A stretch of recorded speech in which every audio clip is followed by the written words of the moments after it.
Competitive exam જેવી કે TET TAT ની અંદર વારંવાર પૂછાતા ટોપિકમાંનો પ્રશ્ન એટલે કે એક પ્રશ્ન છે કે એક વેપારી વસ્તુ 20% નફાથી વેચે છે અને જો એ વસ્તુની કિંમતમાં એટલે કે વેચાણ કિંમતમાં જો 120 રૂપિયા વધારો કરવામાં આવે તો નફો 35% થાય. તો આ વસ્તુની ખરીદ કિંમત શોધો.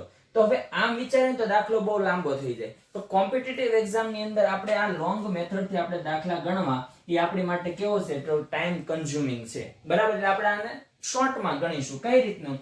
તો કે પહેલા કેટલો હતો તો કે 20% નફો હતો. પછી કેટલા ટકા નફો થઈ ગયો તો કે 35%. પહેલા 20% હતો, પછી 35% કર્યો તો કિંમતમાં કેટલો વધારો થાય છે તો કે 120 રૂપિયા. તો કે 35% માંથી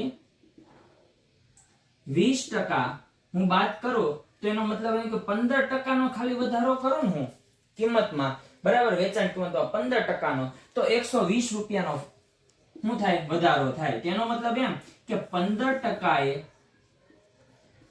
એ 120 રૂપિયા. તો મારે શું કીધેલું છે ખરીદ કિંમત શોધો. આપને ખબર છે ખરીદ કિંમત હોય મૂળ કિંમત હોય એ હંમેશા કેટલા ટકા હોય તો કે 100% હોય. એટલે મારે 100% કિંમત શોધવાની છે. કેટલા ટકા શોધવાની છે? 100% કિંમત શોધવાની છે. બરાબર, તો ત્રિરાશિ મૂકું એટલે આમ થશે 100 ગુણ્યા 120 ભાગ્યા 15. બરાબર, 15 અઠા 120. 100 ગુણ્યા 8 એટલે કેટલા થાય તો કે 800 રૂપિયા.